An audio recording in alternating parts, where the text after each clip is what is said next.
Hello everyone. तो आज हम टेस्ट 19 का सिलेबस देखेंगे। थोड़ा लेट हो गया है बट कोई नहीं, हम हमारी स्पीड से ही चलते हैं। अभी ये सब्जेक्ट वाइज टेस्ट है। नेक्स्ट वाली टेस्ट जो है वो थोड़ी कॉमन है, जिसमें एनवायरनमेंट प्रॉपर आ जाएगा। फुल लेंथ टेस्ट होगी वो, काइंड ऑफ फुल लेंथ। ठीक है, ज़्यादा टाइम नहीं लूँगी मैं, जस्ट आपको सिलेबस बताऊँगी कि इस टेस्ट में कितना सिलेबस आएगा और क्या क्या पढ़ना है, बस इतना ही बताएंगे। ज़्यादा नहीं टाइम लूँगी मैं आपको, मुझे पता है आपके पास टाइम नहीं है। ठीक है, तो जो टेस्ट होगी वो टेलीग्राम चैनल पे आपको मिल जाएगी, और जो भी मैं क्वेश्चन अपलोड करती हूँ एज अ क्विज, तो वो आप सॉल्व करते रहिए। इम्पॉर्टेंट होते हैं, आपको डेफिनेटली उसका बेनिफिट मिल जाएगा एग्ज़ाम में। तो चलो देखते हैं सिलेबस। यहाँ पे हम देखने वाले हैं इकोलॉजी एंड एनवायरनमेंट। बहुत ही इंपॉर्टेंट होता है, एटलीस्ट आपके 15 क्वेश्चन तो यहाँ से कवर होते हैं। बहुत ही ज़्यादा इंपॉर्टेंट है ये।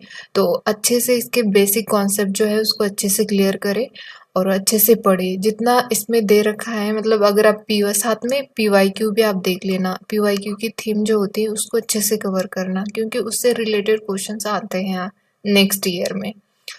और जो स्पेसिस होती है न्यूज़ में उसको भी कवर करना है आपको। और बाकी का कॉन्सेप्ट तो क्लियर होने ही होने चाहिए, क्योंकि ये क्या होता है यहाँ पे, एनवायरनमेंट से प्लस ज्योग्राफी ऐसे करके वो क्वेश्चंस मिक्स करके पूछने लग गए हैं आजकल। तो इसीलिए आपको थोड़ा सा अवेयर रहना ज़रूरी है। तो यहाँ पे हम इकोलॉजी एंड एनवायरनमेंट खास करके एक्ट्स, यहाँ पे अभी COP30 हुई है ना UNFCCC की, तो इसमें जो आउटकम निकल के आए तो उसके ऊपर फोकस करना। जो भी उससे उससे रिलेटेड जो भी इनिशिएटिव्स लिए गए हैं, जो भी उन्होंने डिक्लेरेशन किए हैं, तो ये काफ़ी इम्पोर्टेंट बन जाता है। वो मैच द फॉलोइंग करेंगे, करेक्ट द पेयर्स में करेंगे, तो ऐसे क्वेश्चन पूछे जा सकते हैं। तो इससे रिलेटेड आपको अच्छे से करना है। साथ ही साथ आपको करंट अफेयर्स तो करना ही करना पड़ेगा। PYQ, करंट अफेयर्स और बेसिक कॉन्सेप्ट। अगर बेसिक पक्का है तो आपकी प्रीलिम्स हो जाएगी। ठीक है, तो ये हम यहाँ पे पॉलिसीज, कंजर्वेशन, मिटिगेशन स्ट्रैटेजी देखेंगे। वेटलैंड्स भी काफ़ी इंपॉर्टेंट है, न्यूज़ में रहे हैं वेटलैंड्स और ऐड भी किए गए हैं। वेटलैंड्स की समिट भी हुई है, तो वो भी आपको पता होना चाहिए कि कहाँ पे हुई है, तो वो इम्पॉर्टेंट बन जाता है। और यहाँ पे थोड़ा डिटेल में एक्सप्लेन किया है। यहाँ पे एनवायरमेंटल लॉज, पॉलिसीज और other body then biodiversity related and domestic and international level पे। यहाँ पे आपको तो आपके सोर्सेज तो आप तक फिक्स हो चुके होंगे, इतना कुछ उसका प्रेशर भी नहीं लेना है, तो हम वो डिस्कस नहीं करेंगे अभी। फ़िलहाल हम सिलेबस देखते हैं टेस्ट के लिए क्या क्या है। तो यहाँ पे एनवायरमेंटल मॉनिटरिंग एंड इम्पैक्ट, फिर उसमें असेसमेंट आता है। एनवायरमेंटल लॉज एंड पॉलिसीज जो भी है एनवायरमेंट से रिलेटेड, जैसे कि WPA है हमारा, काफ़ी इम्पॉर्टेंट है 1972 का। इसके अंदर जो कैटेगराइजेशन किया था, पहले 6 शेड्यूल हुआ करते थे, अभी 4 ही हैं। वो कब किया है, 22 में किया है, तो वो थोड़ा देखना। और फिर आपको और वाटर का एक्ट देखना है आपको, खास करके आपको ना फॉरेस्ट वाले एक्ट देखने हैं, बहुत इंपॉर्टेंट है फॉरेस्ट वाले। ठीक है, फिर एयर से रिलेटेड जो एनवायरमेंटल एक्ट है हमारा 19 एनवायरमेंटल एक्ट जो है हमारा 1986 का, ये भी देख लेना। और जो एयर और पोल्यूशन से रिलेटेड जो है वो भी देख लेना एक बार। मतलब सारे एक्ट आपको अच्छे से करना है, बट ये जो है फॉरेस्ट वाले और ये 1972 और 1986 काफ़ी इम्पोर्टेंट है। ठीक है, बहुत ही ज़्यादा इम्पोर्टेंट, यहाँ पे गलती बिल्कुल नहीं करनी है। तो यहाँ पे देखो ये हो गई। फिर एनवायरमेंटल लॉज एंड पॉलिसीज है, एंड यहाँ पे सस्टेनेबल डेवलपमेंट के बारे में, फिर नेचुरल रिसोर्स कंजर्वेशन के बारे में, environmental problems, energy crisis and non conventional sources भी हैं यहाँ पे। और करंट अफेयर्स यहाँ पे आपको अक्टूबर और नवंबर के यहाँ पे आपको करंट अफेयर्स कवर करने हैं। ठीक है, तो यहाँ पे थोड़ा डिटेल में दे रखा है, जैसे कि यहाँ पे देखो, मैं जल्दी जल्दी करवा देती हूँ।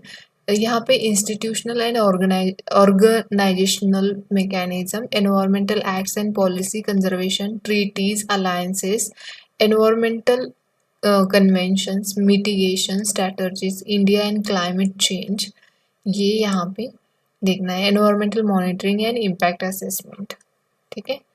और नेक्स्ट है यहाँ पे environmental pollution and pollutants. Pollution and pollutant में क्या डिफरेंट होता है, इसमें प्राइमरी पोल्यूटेंट, इसमें देखो प्राइमरी पोल्यूटेंट आते हैं, इसमें सेकेंडरी पोल्यूटेंट आते हैं। तो यहाँ पे आपको क्लियर होना चाहिए।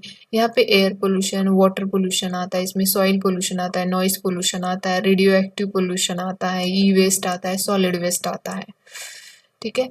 फिर यहाँ पे अगर देखोगे तो यहाँ पे इन्वायरमेंटल कॉन्सेप्ट आपके अच्छे होने चाहिए, जैसे कि क्लाइमेट चेंज क्या होता है, what is climate change, even आपको मेंस में भी वो बेनिफिट होगा उसका।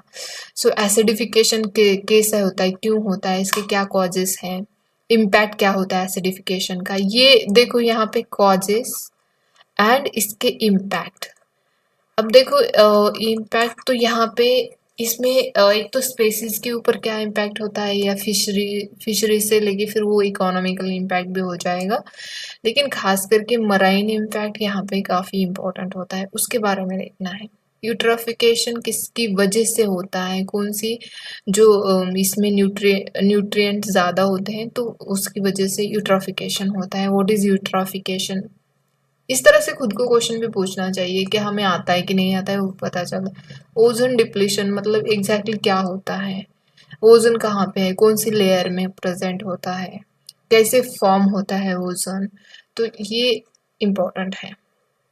एनर्जी रिसोर्स में अगर आप देखोगे ना तो यहाँ पे आपको नॉन रिन्यूएबल, रिन्यूएबल, जैसे कि रिन्यूएबल, यहाँ पे नॉन रिन्यूएबल में क्या आता है, पेट्रोलियम आता है, ठीक है, पेट्रोल से जैसे डीजल और ये सब है, क्या है ये, और ये नॉन रिन्यूएबल है, मतलब इसको अगर एक बार जला दिया तो जला दिया, फिर उसको न्यूली हम उसी चीज़ से रीजनरेट नहीं कर सकते। लेकिन सोलार जैसे है, हम इसका इस्तेमाल भी कर सकते हैं और भी जनरेट कर सकते हैं, क्योंकि नॉन मतलब ये रिन्यूएबल है।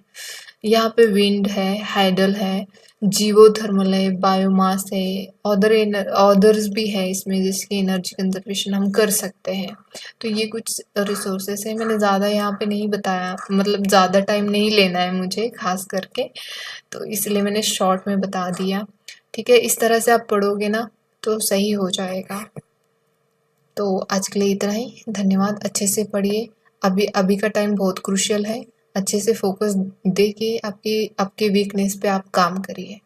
बेसिक गलती नहीं होनी चाहिए, हालांकि हमसे हो जाती है लेकिन हमें नहीं करना है, अवॉइड करनी है और हमारा प्रिपरेशन कंटिन्यू रखना है।